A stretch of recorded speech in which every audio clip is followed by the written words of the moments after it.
Raúl, permíteme poner el tema en la mesa y quisiera tu opinión porque también tengo algo que comentarte en ese sentido.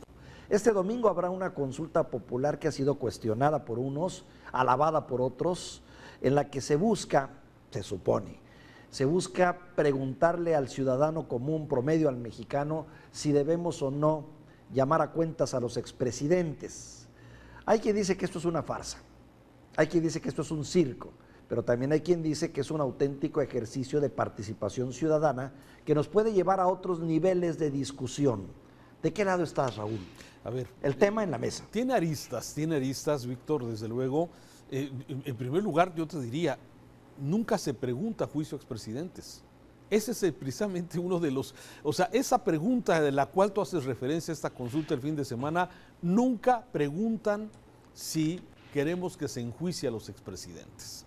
Y es exactamente de ahí parte todos estos calificativos que tú has escuchado sobre esta consulta, que hay quien le llama farsa, quien le llama circo, quien le llama pantomima, quien le llama ejercicio pitero, que le llaman de todo, Víctor, ¿sí? Porque la pregunta, sí, no hace esto que tú estás señalando, como el presidente y Morena lo han estado señalando, sí, especialmente de que sí, juicio a los expresidentes. La verdad es que la pregunta la estás viendo, no pregunta esto, ¿sí? ¿Qué pregunta? Aparte de que es un galimatías difícil de entender, ¿sí? Esclarecer las decisiones políticas de años pasados de actores políticos para garantizar justicia a posibles víctimas. Es lo que pregunta esto, ¿sí? Pero no especifica de qué tiempo, no especifica a partir de cuándo, no especifica tantas cosas. De ahí que esta primera consulta oficial, porque hay que recordar, Víctor, que este gobierno, desde antes de que fuera presidente López Obrador, ¿sí?, sometió ya a consultas a mano alzada, a consultas, digamos, ilegales, ¿sí?, una serie de eventos, y ya como presidente siguió con este ejercicio, ¿sí? Entonces, sí, esto tiene esta arista que tú bien señalas. Por un lado, ¿sí?, se está publicitando falsamente una pregunta que no es la que se va a preguntar. Y eso me parece un punto importante a destacar. Segundo, es el primer ejercicio, digamos, oficial que hace el INE sobre una consulta que está contemplada en la ley, ¿sí? Porque las otras, la del Tren Maya, la de la cancelación del Metrobús allá en Durango, en tu tierra, en Coahuila, Torreón, ahí en la frontera, sí, la región. En la región de Torreón, sí, la cancelación de la cervecera allá en Baja California, la consulta que hizo el presidente para ver si le contestaba a Trump o no. ¿Te acuerdas también que también lo consultó? ¿Sí? Todas esas consultas no tienen valor, ¿sí?, pero que le dan al presidente, ¿sí?, le dan argumentos, pues para seguir con los linchamientos públicos de sus enemigos, de los adversarios, y seguir desde luego en esta narrativa que nos distrae de los temas prioritarios del país. Y un tercer punto que también me parece importante destacar es que no tiene ningún efecto legal el que la mayoría de los mexicanos, en caso de que así fuera el próximo domingo, votaran 40% del padrón electoral, que estamos hablando de 37 millones de mexicanos, para que esto sea vinculante.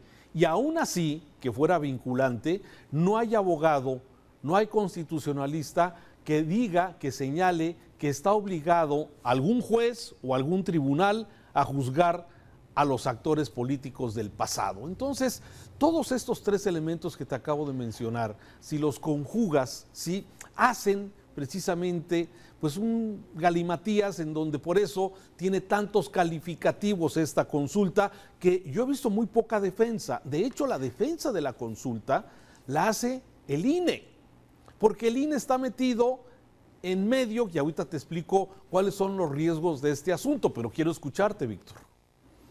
El INE argumenta que él es un organizador. Él dice, a mí no me metan en este pleito, yo nada más la estoy organizando. Pero a mí me brinca esto, ¿eh? Ese dato que das me es muy preocupante. 37 millones de mexicanos o de votos que se necesitarían. Oye, pues es el equivalente a casi a una elección intermedia exitosa. Y si con toda la promoción que hemos hecho de las intermedias no logramos esa cifra a veces, ahora imagínate en esta en donde yo no he escuchado promoción, no sé dónde está ni siquiera la casilla que se supone que vamos a ir a votar, no han sido explicadas, aparte de que se ha reducido tremendamente porque sé que no tuvieron dinero para hacerlo. En pocas palabras, igual me equivoco, pero creo que esto está condenado al fracaso, en fin. A ver, es que pareciera que está condenado al fracaso, pero hay un solo ganador. Pierda o gane, diga el sí o diga el no. Hay un solo ganador y el único ganador es el presidente López Obrador. Y te voy a explicar por qué. ¿Sí? Vamos a suponer el remoto caso de que vayan 37 millones de mexicanos a votar por el sí el próximo domingo. ¿Sí? Que sería lo más lógico, ¿no? Sería lo más lógico. Pero que 37 millones no los veo por ningún lado. Bueno, ¿sí? Para que sea vinculante. ¿Sí? Ahora, sí creo que las pocas personas que van a ir a votar van a votar por el sí. ¿Sí? ¿Por qué? Porque lo menos importante para estas personas que van a participar en esta consulta es la pregunta, Víctor. ¿Qué es lo que se va a votar en la práctica? En la práctica es, ¿estás a favor del presidente López Obrador o estás en contra? Sí, eso es exactamente lo que se va a votar, no la pregunta. Por eso me parece que pasaría a un segundo término la pregunta. Es irrelevante, la gente va a participar porque los de Morena o porque el presidente o porque los convenció de que sí hay que votar para enjuiciar a los expresidentes, ¿sí? Y los que muchos van a participar por el no, seguramente irán a participar porque les cae gordo el presidente, porque no coinciden con él, y entonces la pregunta pasa a ser un tema irrelevante. Una primera observación que creo que así va a pasar. Segundo tema, no se van a alcanzar los 37 millones de votos ni de chiste. ¿Por qué? Te lo voy a explicar para la audiencia que también tengamos claro. Y por eso que ahí creo que el INE queda en una posición muy comprometida. Te voy a decir por qué. A ver. Viene el referéndum para el 2022, el referéndum donde los ciudadanos vamos a votar si queremos que siga el presidente o que deje el cargo. Esto va a ser en el 2022, ¿sí? El INE pidió para esta consulta, ¿sí?, sobre 9,000 millones de pesos, 9,000 millones de pesos. Para esta consulta, el INE había pedido 1,500 millones de pesos para la del próximo domingo. Sin embargo, no se los dieron. Pero el INE, haciendo un esfuerzo de ahorros y jalando de aquí y jalando de allá, tiene un presupuesto de 528 millones de pesos. Entonces, ¿qué significa esto? Significa que a este organismo que tanto le molesta al presidente, que tanto lo ha criticado, lo va a señalar después de la consulta, de que ya ven cómo sí se puede hacer una consulta con menos dinero.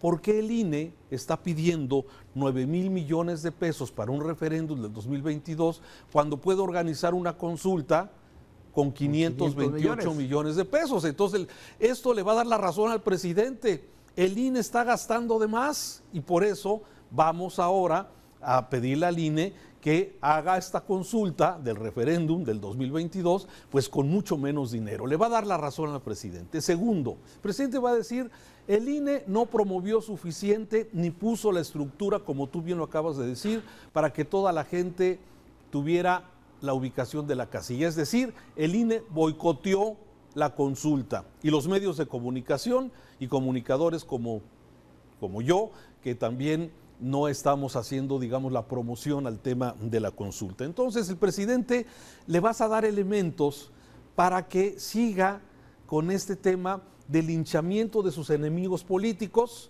Los expresidentes van a seguir libres y como si nada, porque finalmente no se va a lograr la vinculación y la pregunta está clara al respecto. Entonces, para el presidente gana, Víctor, gana con el sí, gana con el no, gana con la poca participación, porque finalmente el presidente lo que quiere es seguir llevando la discusión, la narrativa, los distractores principales a otras cosas como esta, dejando de lado temas prioritarios como la salud, la seguridad y la crisis económica. Esa es mi hipótesis. Fíjate, Raúl, también aquí hay algo que no hemos analizado más en detalle. Ya sabemos que los expresidentes no están en el mejor ánimo de la opinión pública y mucho también derivado del discurso que ha mantenido Andrés Manuel López Obrador en contra de ellos. También hicieron mucho para ganarse ese lugar en la historia. Sin duda. Pero con esto que está pasando, oye, te das cuenta, terminamos con una parte de nuestra historia. Se van al basurero de la historia estos personajes. Totalmente. Si ya traían mala fama, ahora con esto quedan como los malos en la historia de este México moderno y como toda una generación de presidentes irresponsables, por decirlo menos. Yo creo que también eso es grave, ¿no? Porque, pues bueno, estoy de acuerdo que no tuvieron muchos aciertos, pero también creo que pusieron algo para tratar de mejorar las cosas. A ver, estoy de acuerdo contigo, Víctor. Los presidentes podrán ser señalados, han sido enjuiciados por la historia, no están enjuiciados en un proceso legal o judicial, hay temas oscuros en medio de muchas decisiones del pasado, sí, pero para eso el presidente, si realmente hubiera tenido ganas de hacer algo para esclarecer este tipo de hechos, pues nombras a comisiones de la verdad, que se trabaje, que se haga y que estudie, ¿sí? Pero vuelvo a lo mismo, es que tú sigues defendiendo la postura de que la pregunta estuviera planteada de juicio a expresidentes cuando la pregunta no lo está planteando. No quiero defender a los expresidentes, son indefendible, pero el tema es en el ánimo de la opinión pública.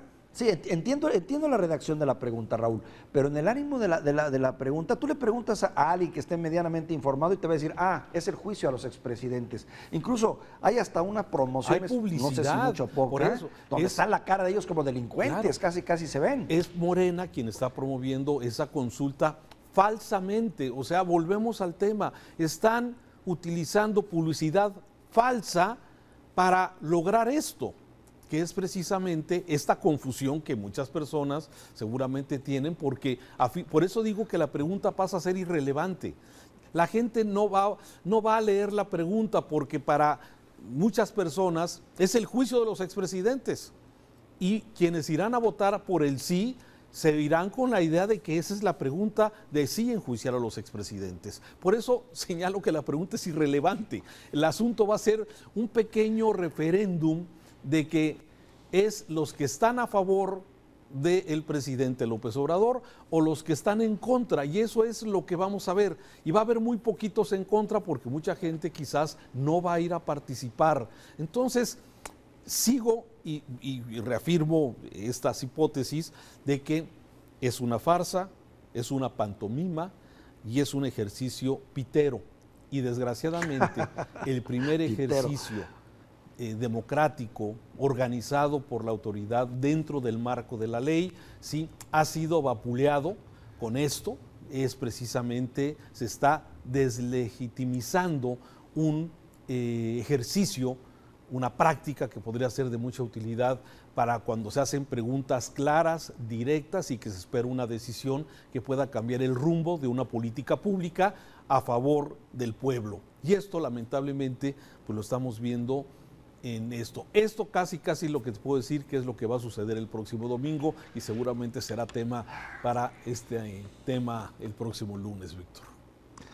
Un país donde rifamos un avión que no es el avión, que no es la rifa del avión, un país donde estamos haciendo un aeropuerto que parece que no es el aeropuerto indicado y no es el correcto, un país donde ahora estamos haciendo una pregunta que no es la pregunta correcta, pero la estamos haciendo. Y dicen que si Kafka hubiera nacido en México sería un estupendo escritor costumbrista, ¿eh? Qué barbaridad. Viernes, mi querido Raúl, viernes, bueno, vamos a darnos un compás de espera. Y el lunes tenemos mucho que analizar, ¿eh? Lo vas a hacer con Magda que ya regresa, pero estoy esperando el domingo para ver este análisis. Va a estar muy interesante. Gracias, Raúl, te mando un saludo afectuoso. Gracias, Víctor, a ti y a la audiencia. Gracias.